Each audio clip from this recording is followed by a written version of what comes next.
All right, I will do without music because my wife is a music teacher. Allora, the song goes like this. It's Lucio Dalla. It's one of my favorite songs, and it's called Caruso. Okay? And then Peter showed me with his phone Caruso/lyrics. All right. The song goes like this. Qui dove il mare luccica e tira forte il vento su una vecchia terrazza davanti al golfo di Sorrento. Un uomo abbraccia una ragazza dopo che aveva pianto, poi si schiarisce la voce e ricomincia il canto. Te voglio bene assai, ma tanto tanto bene assai. È una catena ormai che scioglie il sangue di assai. The second part after the podcast. Nick, how did I do, Nick? That was pretty good. Mr. Rolinari, how was it? No cracks or anything. That was Antonio, pure you have beauty. a true skill. You are very good at this. And it's not a foosball. Yo, you haven't seen me and your father singing. No. Yo, Albano. Felicità. Felicità. Yeah. Let's go. We'll save that for another day.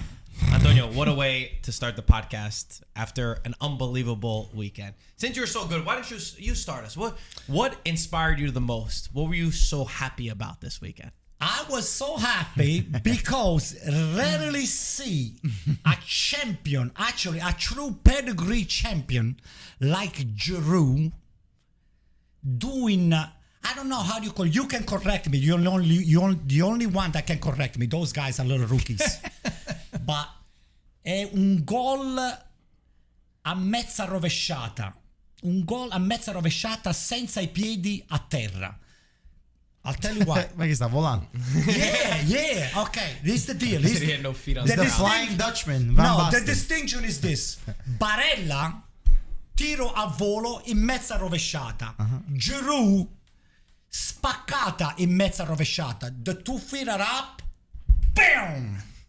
Before the ball touches the ground. But Barella, he had 1 foot planted into the ground. Mezza rovesciata. Oh my God, the camera. Oops, sorry. No, they can't see me Did anymore. I move the camera, Nick? Sorry. So, il gesto tecnico, meaning the technical ability of Giroud on that shot, it was like way over the World Cup, World Championship. It was a great goal from him. I thought your favorite moment was going to be your buddy sitting across from you. Oh, that is going to taste so good, Pete. You're going to have to make coffee because unfortunately... That's actually true. Unfortunately, you lost.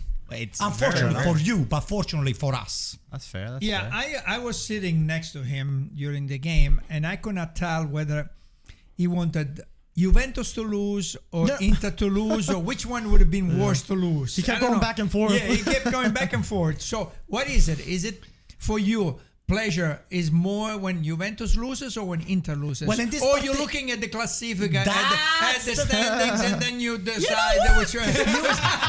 You working around with the rifle with me for a while. Now you're getting the point. Okay. In this particular situation, you got it right, Gaetano. I got you. Since Juventus was 2 points below, I said I'd rather them to win, not because I like Juventus, but I'd rather Juventus to come up a little bit more. And anytime that Inter loses, it's a pleasure, regardless who's playing Inter. It's a pleasure. It's a pleasure. I'll go to you on this one as the Inter fan. I said it to you right before. How did you guys lose to this Juventus? I thought for sure, especially without Vlahovic starting, Miretti was the only one that played behind Milik, especially how that first half went. How did your team not be able to win this game? Listen, any derby games, no matter how the team performs or has performed in the season, it's gonna be a completely different game, because especially what we saw in the first half, both teams did everything in their possible approach to the game was to let's not concede. Let's kind of just have a controlled attack. We're not going to force anything. We have a whole other half to try to figure out a game plan or Inter figure out too? things. You think from Inter as well? 100%. I think Inter Really? had more chances going forward, but if you saw a lot of the time, the ball was coming back into the defense, moving side by side because they were trying to pull You always do that, Allegri. Okay, but what I'm trying to say is even when we had more chances going forward, it wasn't the usual approach that I want to see in the Inter games, especially versus Juventus team. So going back to your point, this Juventus team, although it's not what it was or where they should be this year, in a derby game at home versus their arch rivals, you know that they're gonna show up, or this is gonna be a very tight game, or a difficult game for Inter. The way that I saw it, I saw it as really a game of two halves. I think the first half, I agree that the defensive approach came from Juventus. That's how I saw it. He had this block of 5 and 4 or 4 and 5 at times, just overloading the midfield. Milik was sitting on an island all the way. He was on a Greek island all the way up top. He had nobody even close to being with him. And I don't think Juventus even tried to really go forward. And it was Inter who was on the forefront. They were the ones trying to get trying to actually score a goal. And the big difference is that you weren't able to score. You didn't convert your chances, especially in the first half. You had Dumfries, right? He had an opportunity. Lautaro had an opportunity. Dzeko had a header. Then, of course, there's Lautaro later on when he's on a one-on-one, but it's a different moment of the match. And then once you weren't able to score, it was Juventus who came out in the second half actually with the right approach. And once Juventus scores a goal, they are very hard to beat because it's the only way that their game plan goes. If Juventus concede, they have no other option.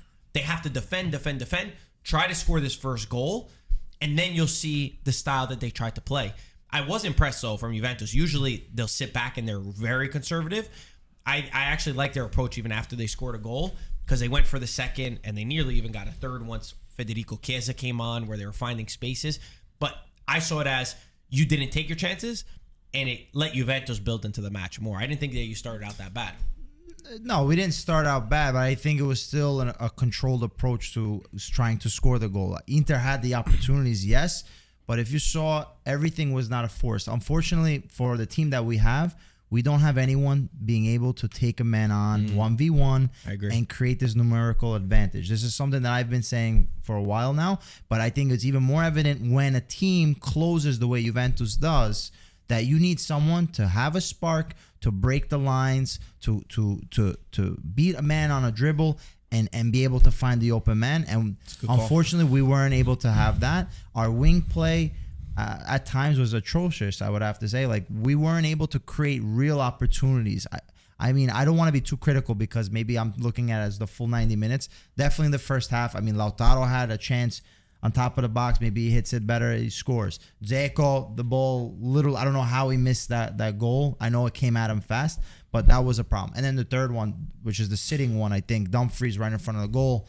You get your foot on that, you have to tap it in. You have to try to get it on frame, and you cannot miss that goal. So one other thing before I let everybody jump in, just to push on your thing about creativity. Now, we know Lukaku wasn't there. He's the only other guy. Does Lukaku even solve that problem, though? Yeah. Yes. For me, yes. Lukaku. Tell me how. Well, first off, we know his physicality, but let alone his physicality, is his speed. I think adds an important component to this Inter team because you can get out of trouble with someone like that, because you know if you're going to hit the ball long, let's say, someone's going to be able to run on and get onto that ball. I think Dzeko suffered a lot in this match due to the physicality of both Bremer and Danilo. I mean, the Juventus defense were on top of them nonstop. Lautaro had an off day, and is it in credit to Juventus defense? I think so, yes. But at the same time, Lautaro has to do much better. You're the number 10. You're supposed to be the star of this team. You have to be that spark for this team. To go off of Juventus now, not to take over, the whole segment with Inter Juve, but Juventus scored on their first chance that First they had. shot on target. Yeah. So, and it was on a corner kick, Inter corner kick, that we lost, and Juventus went on the counterattack, typical Allegri style, getting the counterattack. Kostic ran past Barella. 60 yards. Like, even there, I think Allegri style. Barella, obviously hindsight. Allegri style. It is. you got to throw him onto the floor. If you have the Yeah. chance Get to a yellow grab him, card. get that yellow card, throw him on the floor, stop that counter attack because you know it's deadly. And that changes the outcome of the game. Inter were lucky also, the Danilo handball, which, you know, everyone complains about VAR, but whatever. It was the right decision. The goal was taken away. Inter got a blessing. At that point, Inzaghi's got to make the sub right away. You got to try to change something. Took a little bit too long. And then even the second goal from Juventus was a clearance by Bremer, where Brozovic literally would have had the ball right in top of the box to score or potentially score. No, I was gonna say I was surprised by this, and I just want to say Bremer had a great match. He played unbelievable. That's the reason why Juve got him from Torino. But I feel like you saw how the game would have turned ever since you saw Inter missing all these chances. I mean, me and Gaetano were looking at each other like, wow, they missed another chance. They missed another chance. They missed another chance. And you can just see Allegri rubbing his hands. You know the momentum's gonna shift. And as you know, Juve do, they're extremely clinical and got that 1-0 goal. And then after that, it was very tough to beat, especially because Inter were having an off night in terms of attack and stuff like that. But I think the big reason for me, I do agree with you, Peter, in terms of Lukaku. I think this World Cup break is going to be a huge blessing in disguise for Inter, just because I feel like they got to get back on track. They're losing a little bit. And I think Lukaku is the kind of player that... He's a striker that could do all. He can hold the ball. I think he could beat a man 1v1. He's a pretty technical for a big guy.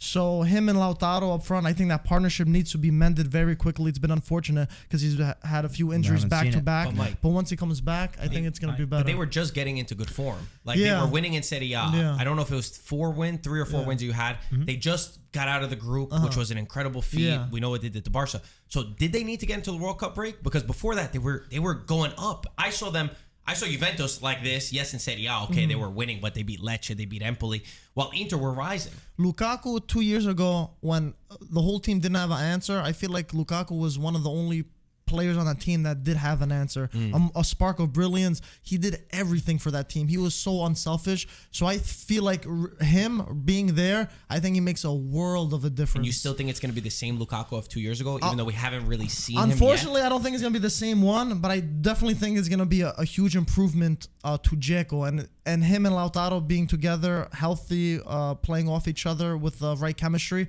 I think we're going to see a very But you good think player. that's the biggest difference of that match? You think if Lukaku was there, then Inter don't have to reevaluate other problems? I think if Lukaku was there, the score would have been different. And meaning Inter would have converted those chances and went on to win the match. I think Inter would have converted those chances if Lukaku was starting that game. One thing for you, because I think it's a deeper problem personally. I've been a big fan of Inter. I haven't been shy about that. I really like the style that Inzaghi brings to teams. I think it's very fluid at times. We saw how it worked in the Champions League. But of course, he comes with his faults. And one of those faults, you've never been a big fan of Inzaghi, although he has a very good record against Juventus. It seems like the top teams, the top games this year, and help me build this out, because I know they lost to Roma. They lost to Lazio, Milan, they lost to Juventus, Udinese. They lost those games. For you, what does that come down to? Is it an Inzaghi thing? Because again, I'm laying this up to you because I know you're not the biggest fan of him as a coach. Well, for me, it comes to something that Inzaghi does not have. I cannot pinpoint what he has, but I was never a fan of him. I don't know. He doesn't prepare the games the right way. He doesn't motivate the team the right way. I mean, against Juventus, you don't need that much motivation to build. But there's something that he misses, that when it comes to the big games, does he have the leadership? I think it becomes down to his leadership. Who's the leader of that team? Barella right now, I think. Who's the leader? Barella had a bad game. So I don't know. There's nobody that when it comes... Push comes to shove. Push comes... You would think Skriniar. You would hope it's Skriniar. You need to get, and say, hey, I got to get this. And him from the outside, he doesn't do it. It just, sometimes I see some of the coaches that, they really, they're on the sideline and he doesn't... I don't know. It doesn't do it for me. Yeah. Anto. I mean, sorry. no, Go, Pete. I was just gonna say for me, my biggest thing is the reading of the game or the substitutions are what bothers me, because I feel like when a team goes down 1-0 or even gets away with not getting that second goal and get disallowed, right? That's where you have to take that opportunity and say, okay, I gotta make changes. We're not. It's not working. What was needed? What if you were can there? I do? What do you Well, like? he Looking ma- in hindsight, what was No, wrong? but I'm saying he made the changes already. Like when he did make them, he So what are you made mad Correa, Brozovic. The timing, too late. Like you have to try to get into that game and change something quicker rather than later. And you have to be on the mark with those subs. So, and we're talking about this Juventus game, but we can look at different games throughout the season where those substitutions have not always been on time. Anto, I want to make 2-3 points. Let me just say it first. Okay, go ahead. I want to tee you up. We spoke a lot about Inter already. Yeah. But the But most important Juventus stuff was not said. What was the most important thing? Okay, first of all, the characterization of you guys, if Lukaku, yes, if he was there, if he was not there, I totally disagree. Okay. Because the game of yesterday, Juventus was not stretched out for Lukaku to make the run. Juventus was right there waiting with their 4, sometimes 5 defender, and then just do the counter. Number one, Lukaku will not have all that space. All the Juventus defenders were on the top of the game, and they were just, as soon as you touch the ball, you have already, there is no room for you to turn and to make the run. No way that Lukaku will have made a difference yesterday. That's number one. No way. Number two, yesterday's derby, quote unquote the derby, this is normally called Il Derby d'Italia. This was called Il Derby dei Poveri d'Italia. You know why? Because all you guys did, you trade 5th to 6th place, right? You traded the 5th place to 6th place. And now we bring in this Derby d'Italia like to the top of the, like the cream of the campionato. The next point is this. Juventus could have won or lost the game because of the mistakes that you guys make. If Inter will have scored on the first one, your game will be totally gone. Yeah. You would probably, that I 100% agree with. Sure. That would have been a 2-0 Inter or 3-0 Inter because they didn't score with Lukaku and they didn't score with the dump. Lautaro. Okay, Lautaro. So I totally agree with that. But let's shift focus. We talked enough about Inter. Let's shift focus to the team that won the game. I think that Allegri, yes, he has this approach where it's to not concede. Today it worked, but it also worked not because you were limiting chances, really. Maybe you limited some of them, but it was that Inter was not able to convert their chances. Yeah. Now, at the same token, while I took a little bit of credit away from him, the game plan worked. It did work because they ended up getting the win and they saw the game how he wanted to.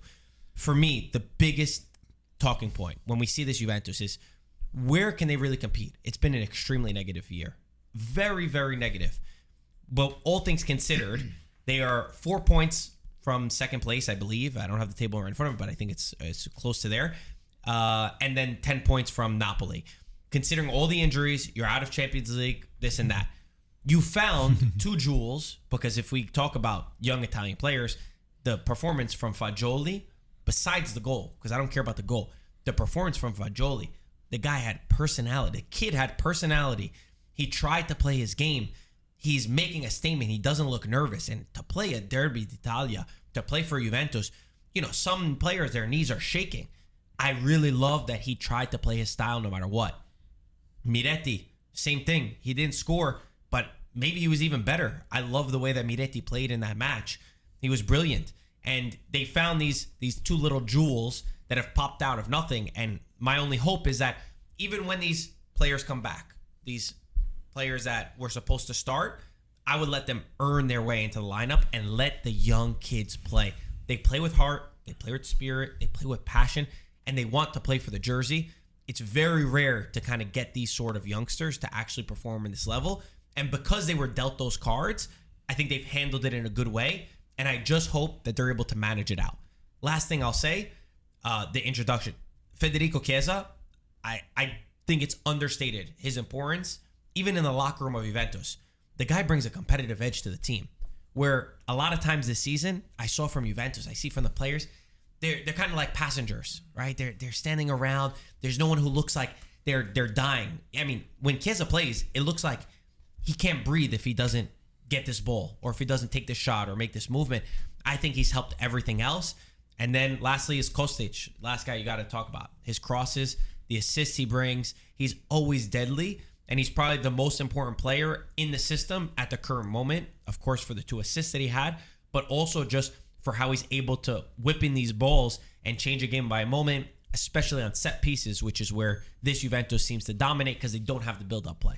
So I confirm there are 4 points from second place. And you asked the question the last time saying, well, will Juventus be there at the end? Yes, and I said, yes, Juventus will be. They will be in the top 4 by the end of the season. So if you get 4 or 5 wins in a row, which they did, they're going to be there. But talking about yesterday's game, and we spoke in the morning, I knew they have the best defense. I knew that they were going to get a point. I know I didn't think they were going to win the game, but they were not going to lose this game. Not with the best defense in Serie A. They were going to get something. And then I saw that Chiesa was on the bench and that Di Maria was on the bench. And I said, with these 2 guys coming in late, maybe they could do something. So what's the first 20 minutes, 30 minutes, the game was so boring. A typical Allegri. The fullback gives it to Bremer. Bremer gives it to the other fullback. The fullback gives it back to Bremer. And that's all they did for the first 20 minutes. I mean, and this is Allegri's game. And, even though Grella said, it was a great win. Yeah, it probably was a great win. But I'm watching the game. And as I'm watching the game, it's so boring that, I expect a lot more from Juventus. But what is Allegri going to do? That's what the cards that he has, and he's trying to make the best out of the cards that he has. So what he does, he passes back and forth, back and forth, back and forth. If he gets a goal, and then because he played 4-4-1-1 with Miretti behind Milik. And then if he gets a goal, what he's going to do? He's going to put everybody 2 walls, 1 wall here, 1 wall there, and then he puts Chiesa, and he's going to go with a counterattack, and Chiesa almost got the goal. But this is not what Juventus. This is not what we want to see. I see some teams in the Champions League, some teams in the Europa League. I mean, they play entertainment soccer and they win the games. You see some, and Juventus, to me, the way they're playing right now, it's not entertaining at all. And I don't know. I was not happy yesterday. Yeah, you still think that they're going to go all the way and still be in the top 4? No, they're going to be in the top 4 because of the way he played yesterday. Yesterday he did not have the better team, but he put the game and the tactical game to the first 20 minutes, 30 minutes. Don't do anything. Just pass the ball back and forth, back and forth, back and forth. Gotcha. And then in the second half, you get a chance, you get a counterattack, you're going to win. I mean, Kostic, what he did, running 60, 70 yards, he was with the ball, and Barella without the ball, and he was ahead of him. And anyone have anything different? Anything else that they noticed? I want to add a couple things to what Gaetano was saying. Gaetano believed yesterday while we were watching the first half together, he said, if I was in charge, I will go to the locker room and tell Agnelli, you are fired. This is not the style of play. I'm sorry, Allegri. I said, this is not the style of play that Juventus is supposed to be displaying on the field. But nothing's going to change from now until the end of the season. But how can you have a high expectation on this Juventus with just 4 points from the second place and 10 points from the first place? This is just pure mathematics that means nothing at the end of the day. You guys have to play soccer. You have to make the people that they pay the tickets worth coming to the stadium and watch a game. Okay? Gaetano was asleep. Once in a while, I used to just, hey. I said, this is so boring. This is so boring. Understood. And he was right. But like, that dives into like a bigger conversation. Let's just keep it to this week because we know that. My only pushback to that is I feel like when he does get his players and when I think that they're begging to get to this World Cup break, when they regroup and they have the Di Maria and Chiesa on each flank and they get all these players back, I do agree that that's when they become dangerous, and then that's when you keep them in the conversation. Not for the style, but more so just because he's been better at managing players. So, 2 different conversations. If nobody has anything else, we'll move on because lots been said about these teams. Okay. Where do you want to go, Mike? Take us to the next.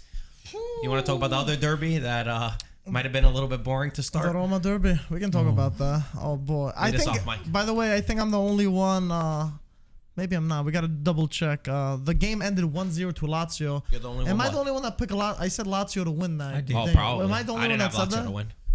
Do you guys remember I your don't predictions? Now everybody doesn't remember. Yeah. No, By the no, way, no, you gotta make no, us I a took coffee Roma. while we do it. You want it now? Yeah, do it now. Who wants we'll the say a coffee? thing. Do one. Yeah. Oh yes. By the way, Pete, your team lost. Great transition. Of course. Pete, make us a coffee. Okay, how Make us many? a SIAG coffee.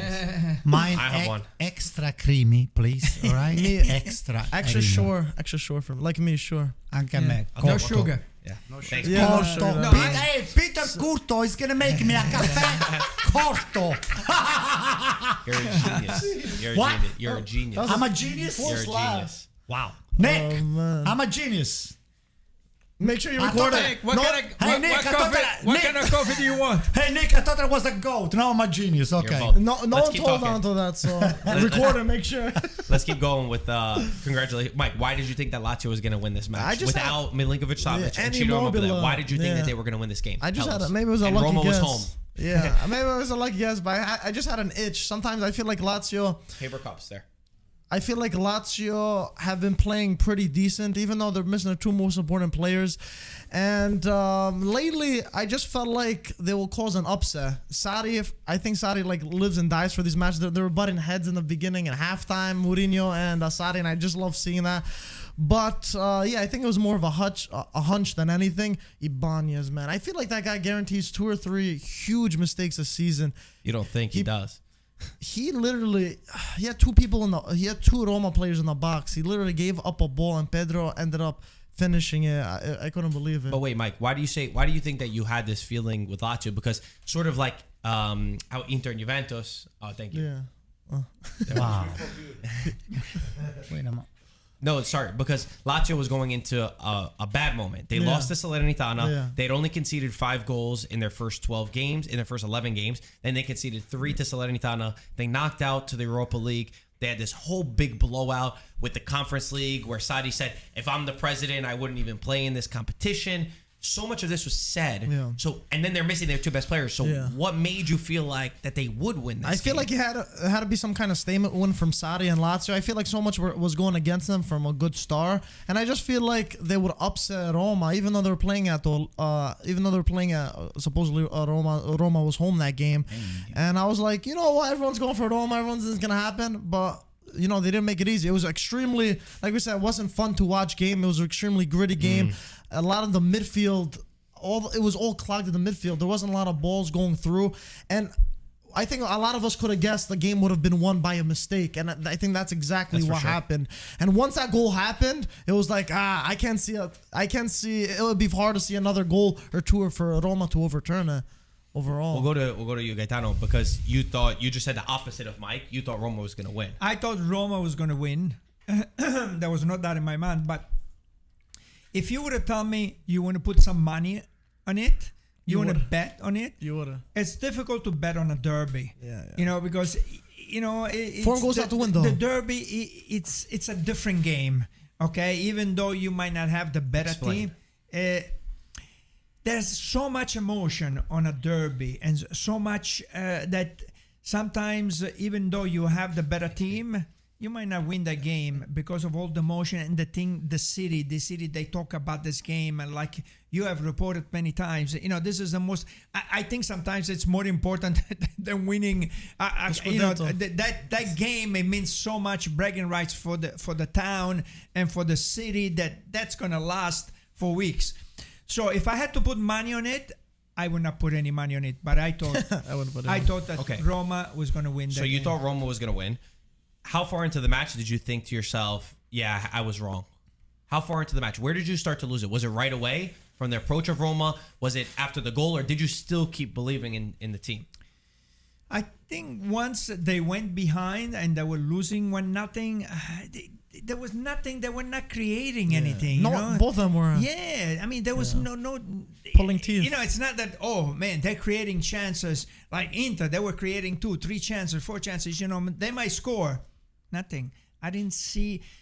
To me, Roma is too dependent on Dybala. You know, if Dybala is not there, the creativity, nothing happens Well in the said. middle of the field. You know, to support the Abraham. I sort of, to draw parallels between the games, I feel like what I feel about Roma, I feel about Juventus as well, that when they do concede first, it's very hard for them to get back into the match. And I remember checking that Roma hadn't come back. Once we were losing at halftime, they had not won a single match. I do agree. I mean, we'll start with Roma, and then we'll go to Lazio, the team that won the game. For Roma, totally agree. I mean, there's so many of these back-to-back, side-to-side passes, no real creativity up top. They're missing that spark. They don't have their top players that are performing at a level that they should be. And there's a lack of quality in the style of the game, right? It works. Yes, they're ready to go to war. They've got this mentality. They were pumped up on energy. That's all great. But then when you don't have that, when you have to actually play the game, there's no real build-up or style. And we know that's Jose Mourinho. That's his style of play. He brings a lot of things to the game, but that is not one of them. I think that's not anything crazy to be said. Thank you, Pete, for the coffee. Cheers. Congratulations. Thank you. Well done. Actually, you know what? You made a spectacular coffee. Let's hope that Inter loses every week so you keep making that way. So just to finish from my thoughts on Roma, that's what disappointed me the most. And I totally agree with you that they are 100% reliant on a player that has the creativity of Paulo Dybala to be able to get goals, because their only way that they were going to score in this game, it was a set piece, it was a lost ball. And guess what? The stupid thing is that Roma's game is not even that. Ibanez is not even a dribbler. Yeah. Like, since when? Yeah. You put three of them, Mourinho literally puts three defenders there because they're all not good enough. Like, Ibanez, he doesn't trust Ibanez or Mancini or Smalling to play two men in the back. So he has to put all three of them to limit risks. And then you're dribbling out of the back against Lazio. At least die on your own sword. At least let Lazio beat you at the game that you're not as good at. Not the one that you're good at. I hope that makes sense. Anyone else on Roma? Let me just please stay on Roma. On Roma, yeah. First of all, you said it before. First of all, you've been wearing a Roma uniform almost like that. And you've been saying all of those not nice things about Roma. Tell the people what you said when I walked in. You look like that Halloween was over, right? So by the way, Roma don't have orange. The game that I read about Roma, Dybala is definitely the franchise player right now, even though it's not even 4 or 5 months, and you can tell it's the leader of the team. Number one. Number two, this Zaniolo. It's so difficult to figure this kid out. He's got all the drive. He's got the speed. He's got some good technical skill, but he gets lost into the game. I cannot really tell him that he's a great striker, he's a great midfielder, he's a great wing. This guy is all over the places, but I don't think he's good enough. That's a good point. It's not good enough. If I was Roma, as a kid, I'm sure he's a spectacular kid. But if I was the Roma ownership, I would monetize him immediately. You always got to take it to the next level. You have such a good point about you can't figure out his position, but then you say you got to monetize him ASAP. I mean, I just want to say something quickly about Zaniolo. Yeah, I understand he's not the best finisher. He doesn't make the best decisions all the time. He doesn't pick his head up enough. But I feel like Zaniolo's the only one that tries to make things happen. Like, he tries to take on 2-3 men. He keeps running back. He defends. He's always back and forth. He creates. He does create a lot of things, whether you like it or not. Maybe he does try to do too much. But if you actually look, he's everywhere. He's trying to do 1-2s. He's running back. He's hustling. He's fighting for the ball. Yes, he can improve. He's still a kid. Maybe he's overhyped a little bit, but that's not because of him. That's because of the media.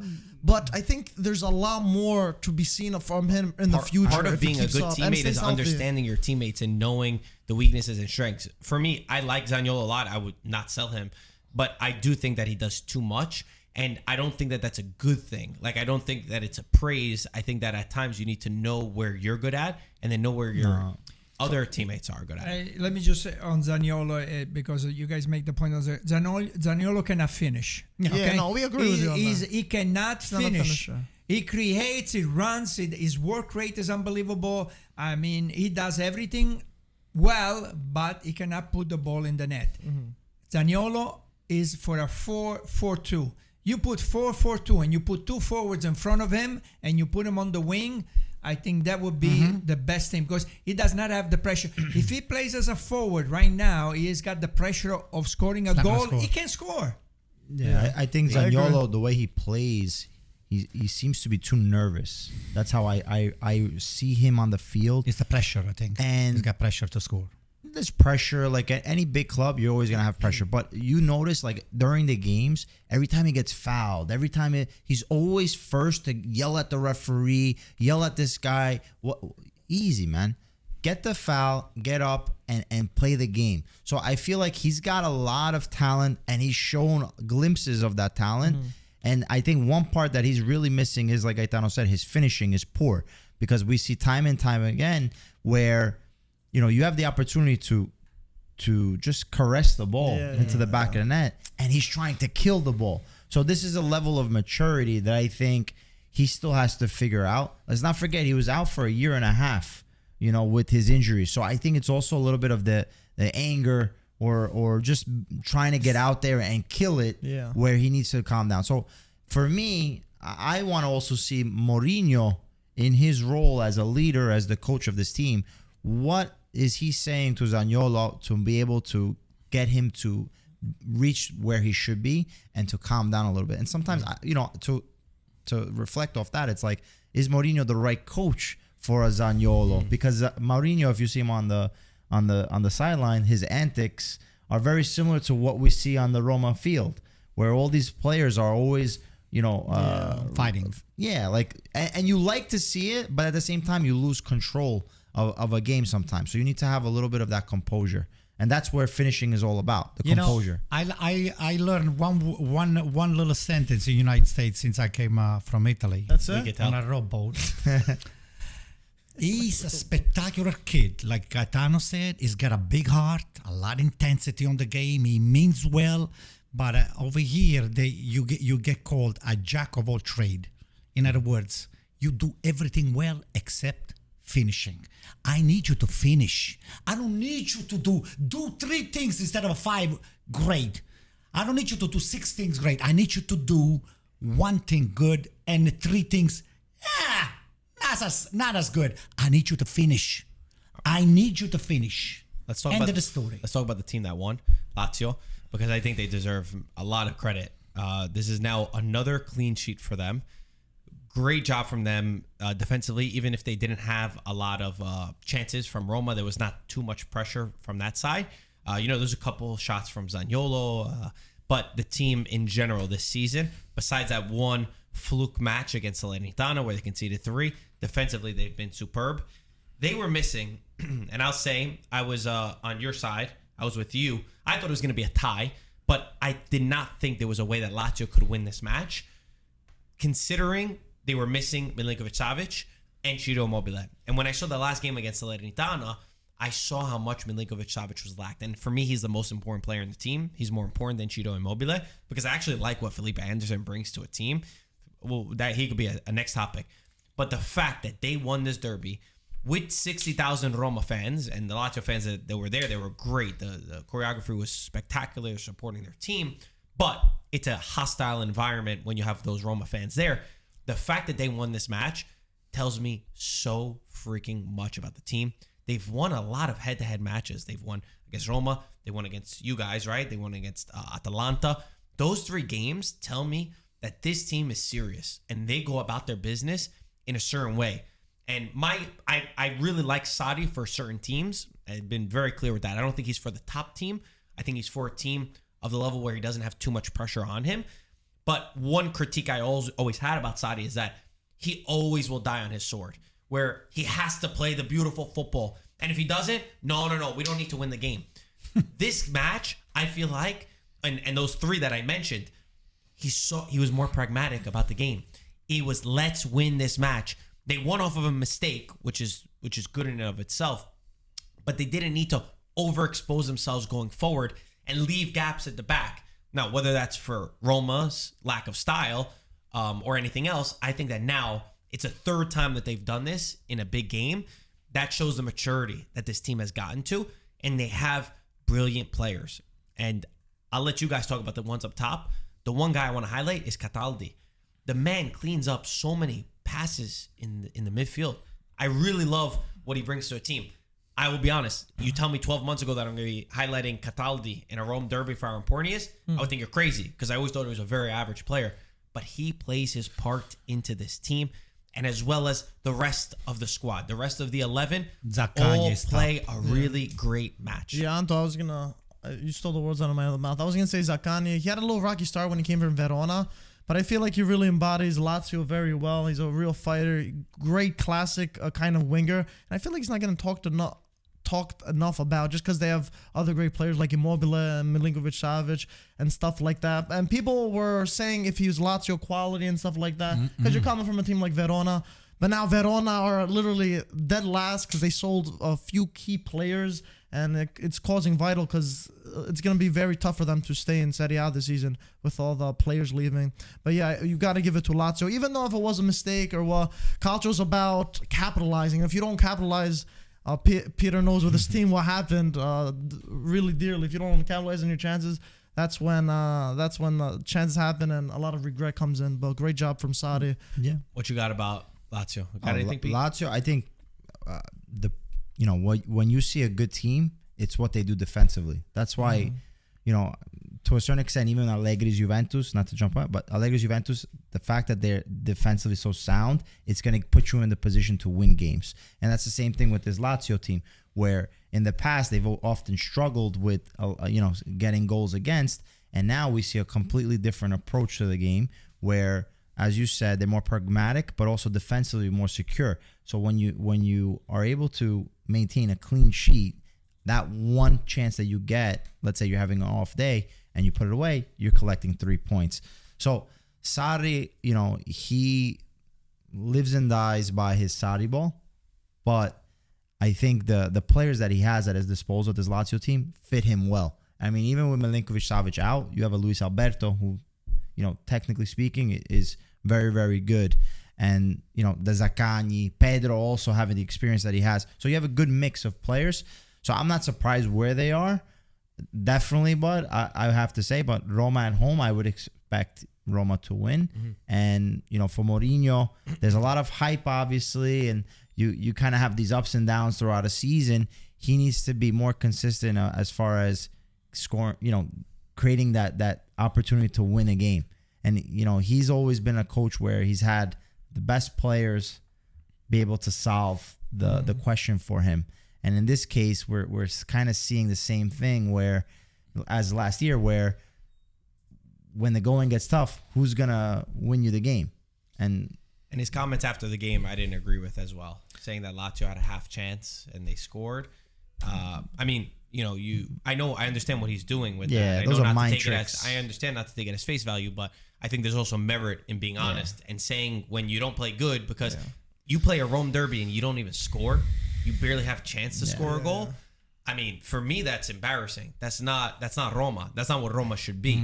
So you also got to own up to that as well, because as I'm a big fan of Mourinho, I always have been.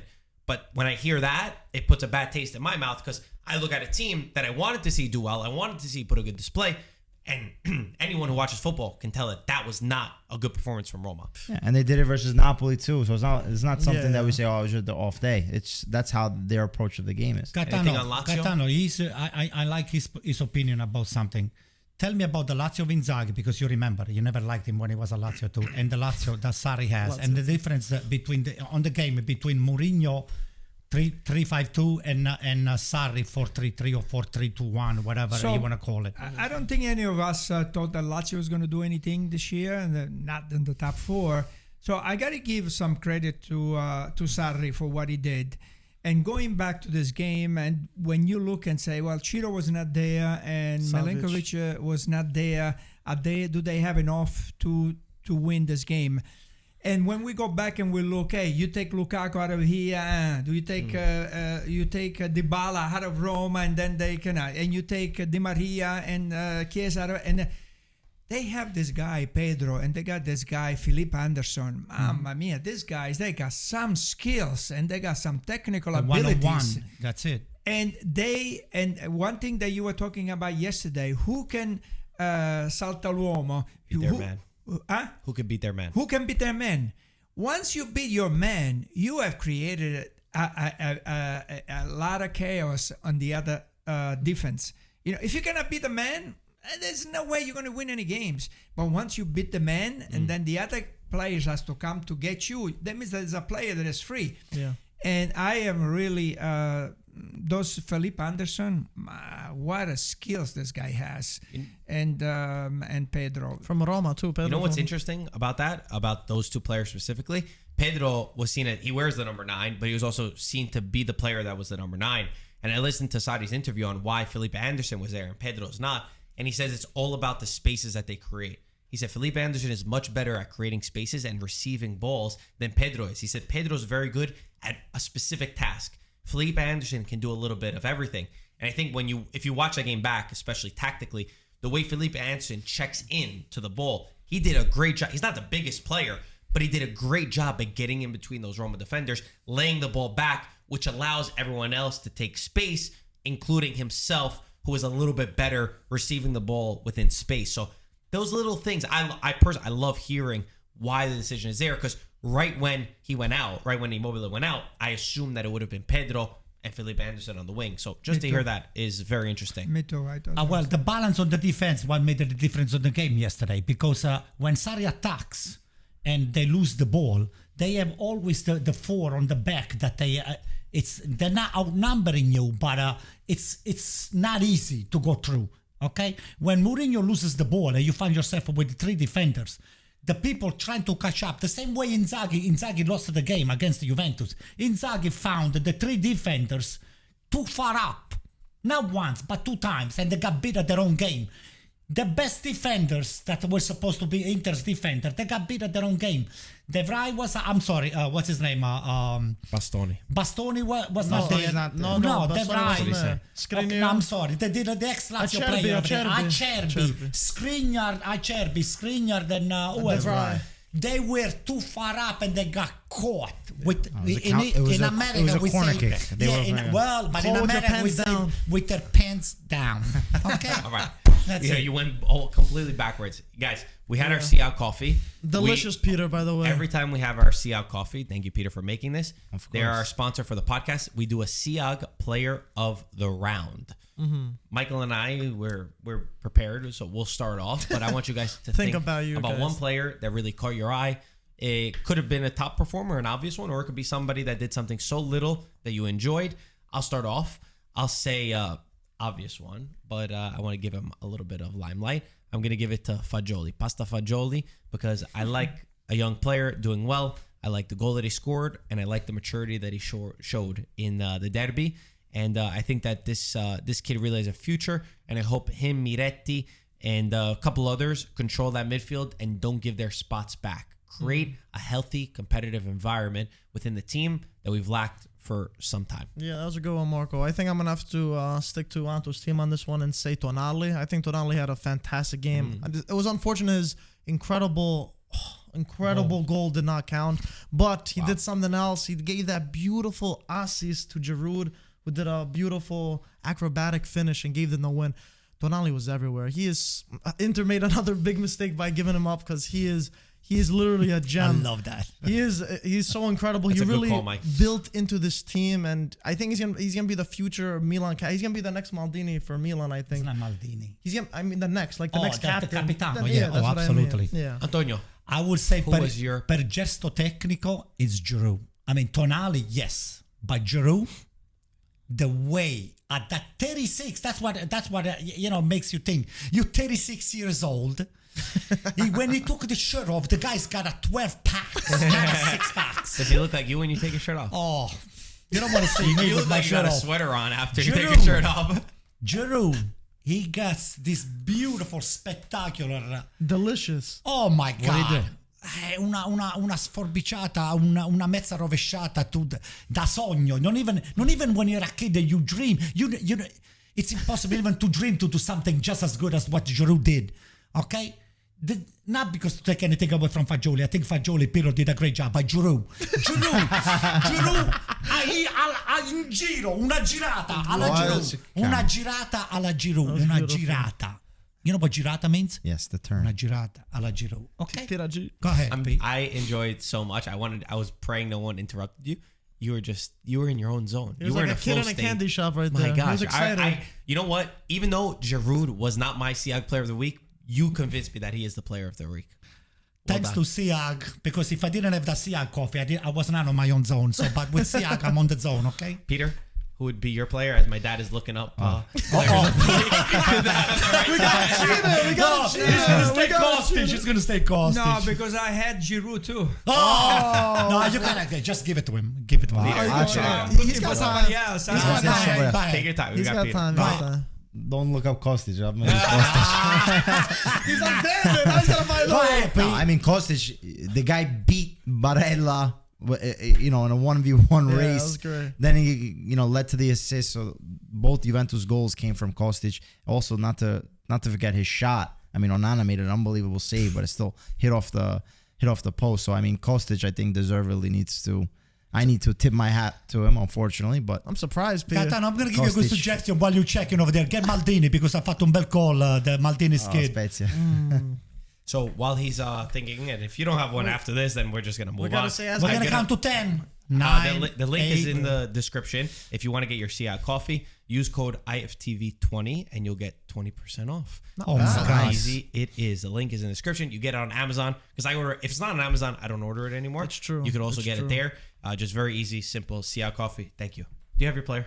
Do you have your player? Maybe I don't coach. think Maybe he does. coach. He could be I anything. used Yeah. the coach last time. Giroud. Yes, You're gonna Giroud. confuse him. He's gonna go back. No, the player that surprised me the most, and because of what he does on a week, and every week, is Giroud. I mean, the guy is, for his age and the stage of his life, and you think that he's over, that's it, he's done. Somebody like Ibrahimovic comes there, doesn't play for a year. You think, hey, he's going to play a game or two, and then he's going to go off. So I was going to get him, but there was a goal that was scored. I think it was in the Salernitana game. This guy hit the ball on the volley from outside the area. It was unbelievable goal. Orekela, something. It was a beautiful goal. The technical ability and it was amazing. So I'll go with. I think it was With who? Orekela. I think it was his name. Okereke? Okay, He plays for Okereke. Cremonese. Yeah, I think it was in the Salernitana game. Yeah, they played Ex-Venezia 2-2. player. He actually has been really good. He scored a goal against Inter as well. He's Yeah. very good from top of the box. But Right. Marco, let me say one more thing about Giroud, because it's very my gosh, important. again, I Giroud. you Again, gotta let me Giroud. have it, my friend. First of all, Pioli, who does he We're not go friends. when we have Origi for playing over for 50 almost 60 minutes? Origi's so disappointing. Origi is just very disappointing the way he's been playing. But who does he go? He goes fishing all the time. The same guy. Who else there's is he no gonna one else call? there. Ghostbusters? There's no. Who's he gonna go for? Giroud, Peter's right, though. comes true. But Peter's right, though. There's no all one else. the time. There's That's no good. one Say it else. again. Giroud comes true. Okay? True. It Whatever. it only rhymes because you say it. Because you have an accent. Giroud comes true, okay? Giroud comes You through. can make comments on my accent, whatever you We want. love It your is what it accent. is. Your I accent's love phenomenal. it, okay? We love your- So everyone loves your It is accent. what it is. You wish the you best had thing about Giroud. you. You don't have it. True. Okay? We were supposed to get him too. But, You so better get two? Well, Better too. All right, let's talk about Napoli too, and then boy. we'll conclude.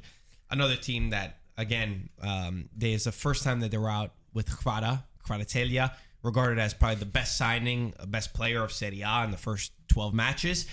And, I wonder too about them. I bet that they were going to win, but I was a little bit nervous. I said, can they really win without Kvara? Against an Atalanta side who, similar to some of the other teams we talked about, not scared to make a foul, not scared to be dangerous, not scared to get their boots dirty.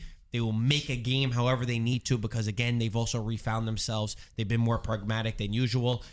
And Napoli once again found a way against an Atalanta side. They're in Bergamo. I know that they've won more games away, but it's still not it shouldn't be an easy place to go. Napoli find a way to win again, a big match, and I was so impressed. Osimhen, my gosh, what a player Osimhen has turned into. I will say that I always knew Osimhen's a good player, but I never thought of him as the best striker in the league. I always thought other players. I would put him in the top 5, but I always would say Vlahovic is better than him, right? You could find other players. I would probably have chose Lautaro, even though he's a little bit different. I would chose Lautaro over him. He is cementing himself really as one of the best strikers that we have in Serie A. He creates opportunities, not just by the goals that he scores, but by his physicality. The way that he pushed off Demiral, who Demiral is one of the most physical players in our league. The way that he finds spaces for himself. The way he holds up the ball. You know, he's a skinny guy, but he holds up the ball by using his body extremely well. He sets up his teammates. He does a little bit of everything, and then he has an extraordinary technique as well to score goals when it matters most. Osimhen fought for his place back because a couple weeks ago I said, I don't know who Napoli's striker should be. That's respect to how good Raspadori and Simeone are. We fully know Simeone is the man for Napoli. Osimhen. You ready? He changed his mind already. But yeah, Marco, oh my God. We're talking about a lot. There's so much criticism, and a lot of people were saying, which I guess you can get annoyed for saying, a lot of people were saying Napoli played better without Osimhen. When he was injured at Napoli, we're still playing very good. But ever since Osimhen came back, every Serie A game that he played in, he scored a goal. And against Atalanta, Napoli proving me wrong week in and week out. Coming back from a goal down against Atalanta, which is so hard to do. It's not easy. Atalanta has been playing very well this season, and a lot of people counted them out also. But my God, Osimhen made Demiral on that play look like a Serie B player. Totally swept past him, scored a goal, got in but I'm just trying Demiral was really good. Besides, it was a beautiful battle. I'm messing around, but Osimhen just swept him out of the water. It was incredible. I couldn't, but I had to like rub my eyes and watch that play a game. But he's really showing people, it's like, listen, I'm your striker for the future, and I'm gonna be here. I'm the most expensive Napoli signing ever, and I think he's proving to be extremely well. A lot of people could say, his touch is not the best technically, but man, he's like when he has a ball at his feet, he's like a starving child ready to attack and prove people wrong, and that's exactly what he's doing. What a man management as well by Spalletti. Overall, the way he even put Elmas in, and Elmas is the one who scores the goal that we're saying that he sets up. The fact that he's created, again, I go back to this healthy competition where when I saw the starting 11 and I saw Elmas starting, I said, what the hell is going on here? Should have been Raspadori, right? That's who all of us were expecting. That's a position he had played in the past. I said, for sure, it will be Raspadori. He sees something in Elmas, and Elmas played a really good match. Yeah. He kept him in even late into the game. That man management and that healthy squad that they have is so crucial in whatever Napoli will go on to achieve. And it might be the best thing that was brought to this team is just how much everyone within the team works for each other and how you can't predict who their best 11 is at times in certain positions. I'll tell you what, Osimhen not only been scoring like Mike is saying, he's the one that creates even when the ball is not on his feet. The guy, when he's trying to make a run, he takes one or two defenders with him. Yeah. By doing that, he creates space and he frees up, like Gaetano says all the time. He frees up somebody, whether it could be Raspadori, whether it can be Simeone. In this particular case, it was Elmas. It was Elmas. I mean, it's always is the system that Spalletti has right now that is working with him. The individuality it comes through because of the system that he has in place that is working. This Osimhen, believe me, is the extra man that Napoli has for the way he moves without the ball. And when he has the ball, off the ball work, he's very good at it. Off the ball, it's excellent. Yeah. More important than Quara? More than Quara. Quara is makes the progression place and it takes you on the one-on-one. But Osimhen, when he makes the run, just pay attention to the defender. They gravitate at least one on him and the other one is already very, very close by. By doing that, it's always somebody else coming from the middle or from the backside ready to do damage because he opens up he opens up the field for the other people to come from the backside. No, Osimhen is a modern striker. This is what the prototype number 9 is exactly Osimhen.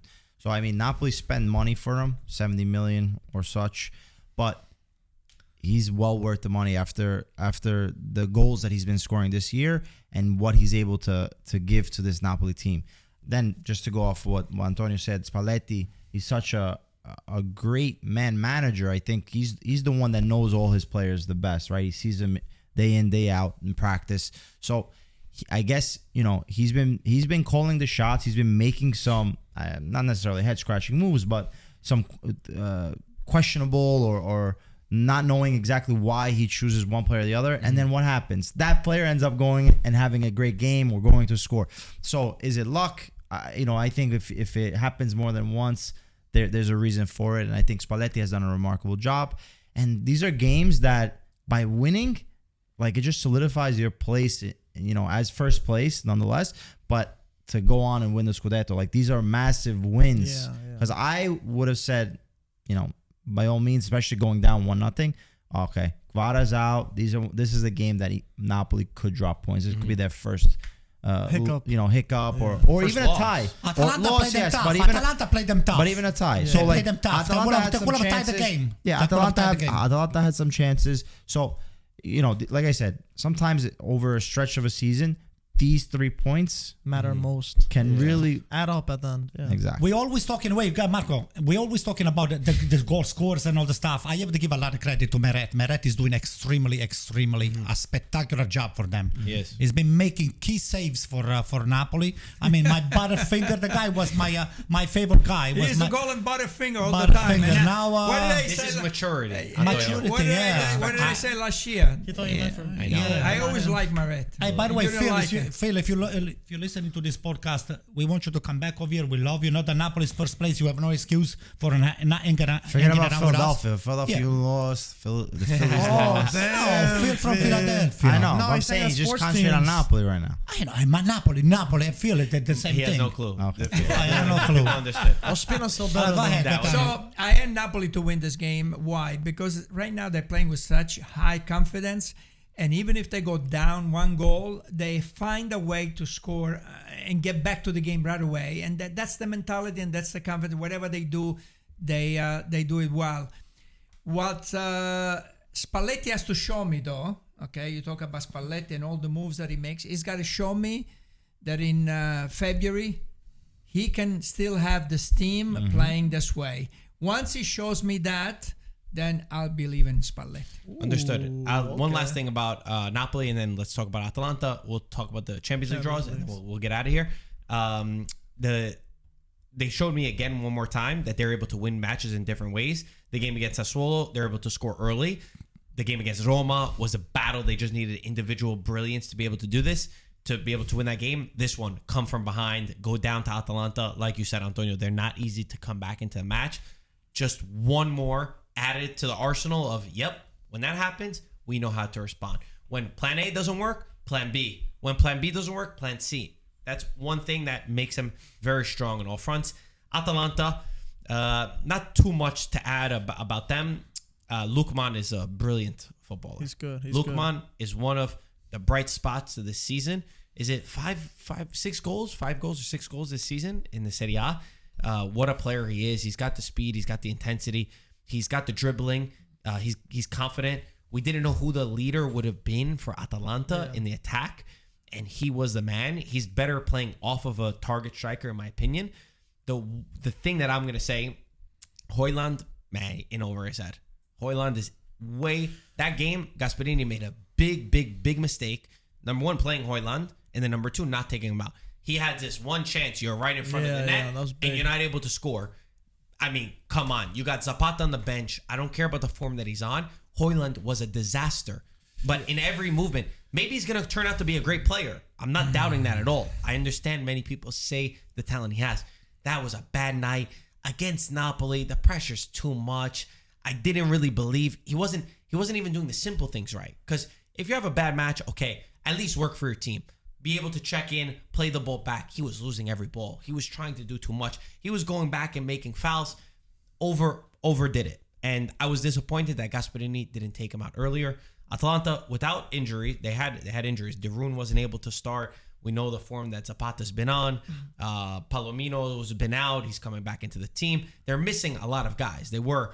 And this is one of the games, I'll say, you don't want to be like loser talk, but you can lose this game. You lose to Napoli, you could swallow the pill and say, let's make sure that we don't make this become a rut. Napoli's the best team in Italy.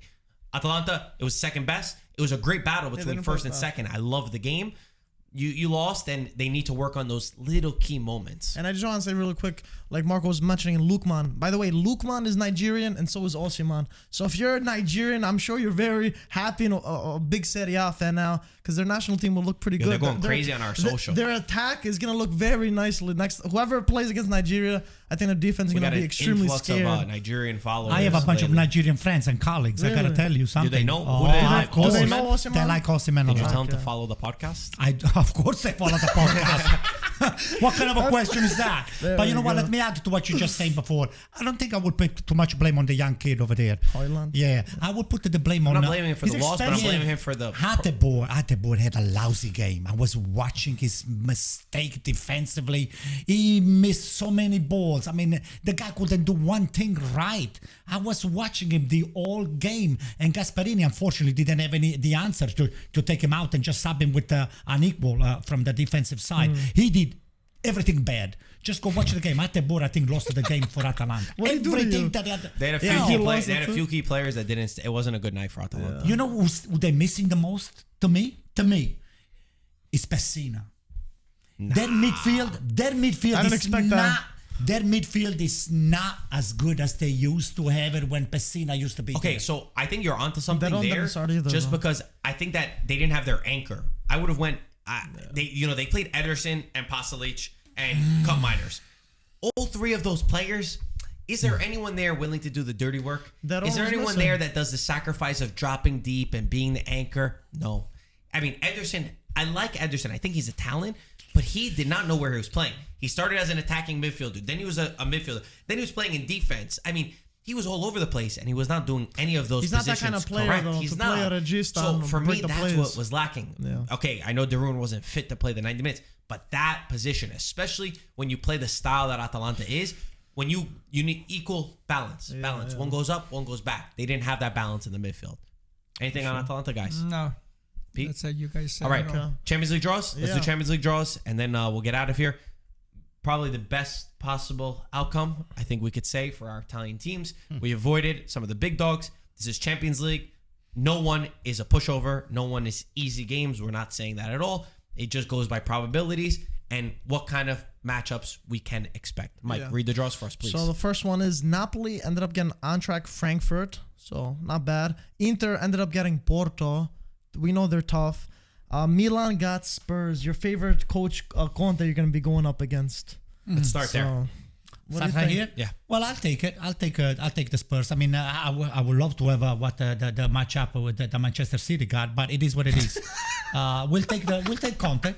We're gonna take Conte. We're not afraid of Conte.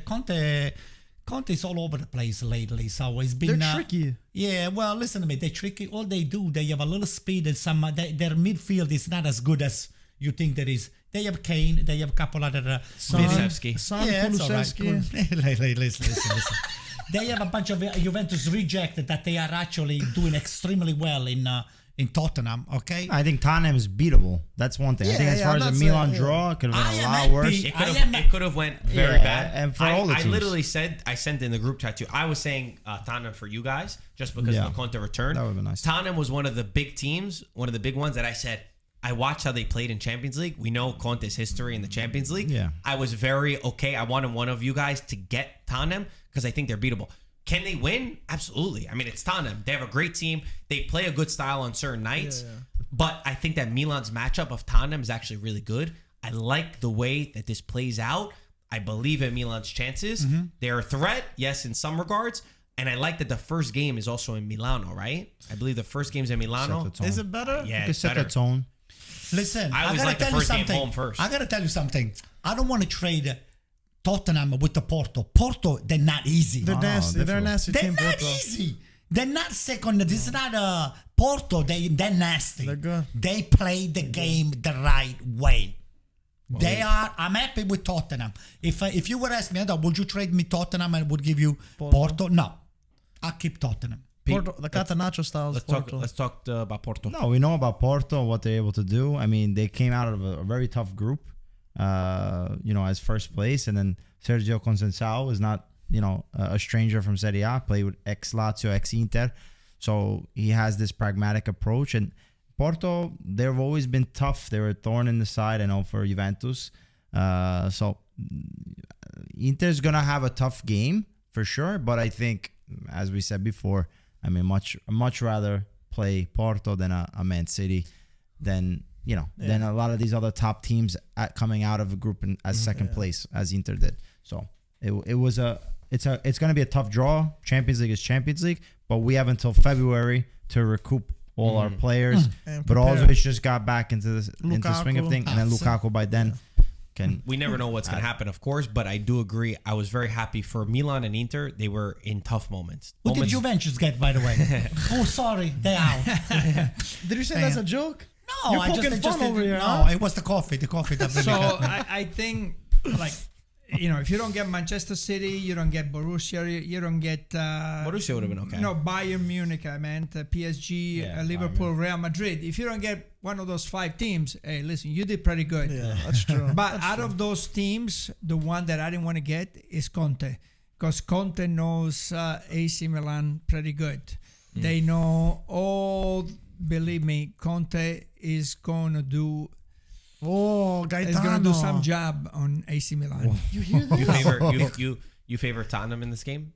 Not who you want, but you think that their style will hurt them? So, if you say Tottenham, can they? Is it a better team than AC Milan? I would say no, but I think Conte is he's got the edge on AC Milan. All right, I'll take that. Damn. Okay, I don't necessarily agree. I think that Conte, we know how he struggled in European competitions and Champions League, managing on 3 fronts. Hopefully, whenever, I haven't checked the schedule, but hopefully he's got a terrible lineup of games coming up when he has to play Milan, so that he can't concentrate and he pulls his as much as I love Conte, he's one of my favorite coaches. Hopefully he pulls his same shenanigans against Milan. I think for Inter, what I was saying, my point, I was trying to be nice to you and give you a compliment, and then you made fun of Juventus. My thing was $20 goes a long way, okay? Milan and Inter, they were in tough moments in terms of missing players, and I wanted them to conclude this Champions League round, get out of the group stage, because it almost becomes a new competition. Get your players back, because I fully believe when you are at full force, when you have everything at your disposal, you are a challenge to any team in Europe, both for the mentality that you have, the style that you play, and the characters that you have on the team. So, yes, anyone is difficult, but I'm very happy with the draw. Let's talk about Napoli. They're the team that finished in first. Again, thank God for them. The only real worry I had was PSG. Not because they can't beat PSG, but let's be honest. I know we're excited that Napoli's playing good, but you want to avoid PSG at all costs. They got the 3 Martians up and top. And Bayern, too. But they couldn't have gotten No. Yeah, they couldn't have gotten They went first. They went first. Oh, yeah, Bayern you're was right. first. Yes, I'm sorry. So PSG was the only team. The rest of them, I said, bring it on. Frankfurt is probably one of the better teams to have gotten out of the other ones. But again, for me, my focus is not really on the opposite team, because we're at the point where I say, player-wise, we have the players. It's about our approach. It's about how do we go into this game? Not going in with a fear mentality, not going in it with, oh my God, we have so much to lose. We got 3 beautiful Italian teams in the next round. Beautiful for the style that they play. They play. I don't care. I really believe that they have a good style of play. The games against Chelsea, for me, they were flukes. Learn from them, get better. Inter showed their power over, even if it is a lower Barcelona, a weaker Barcelona, that still takes a lot to go to the Camp Nou and do what they did, and they should have been able to win the game. And a Napoli that has brought the joy to Italy. They are the joy. They are the ones that can go the furthest. Get these games done. Get them to the point where we could win. And I fully believe that all 3 of our Italian teams can go through to the next round, which is a statement that I haven't been able to stay in quite some time. No, Margaret, you said it well. And you said a week in Barcelona. Even though they're weekend, me and Peter were seeing La Liga today a little bit, and Madrid lost, which means Barcelona are actually first place by 2 points over Real Madrid. So I think they're doing a little bit better. Same games played. So I think they're doing a little bit better than we expected, and gives more credit to Inter overall, because I think they should have won both games by a bigger margin, whatever the case was with that the draw. Europa League draws too? I do have the Europa League draws for the other teams. We have Anto, Juventus, who you're asking about before. Look how he's looking at me. They got Nantes from Liga. I believe they're at 16th place currently in Liga. They're not doing bad. The way that they got into this, I'm pretty sure, this is what I was told, that they won like the Coppa Italia of France the year before. The Coppa Francia, you mean? Yeah, the Coupe de France. Coupe de Coppa France. Italia I'm trying to France, translate for Coupe de France. our terms. For The only Coppa set it Italia up of viewers. France.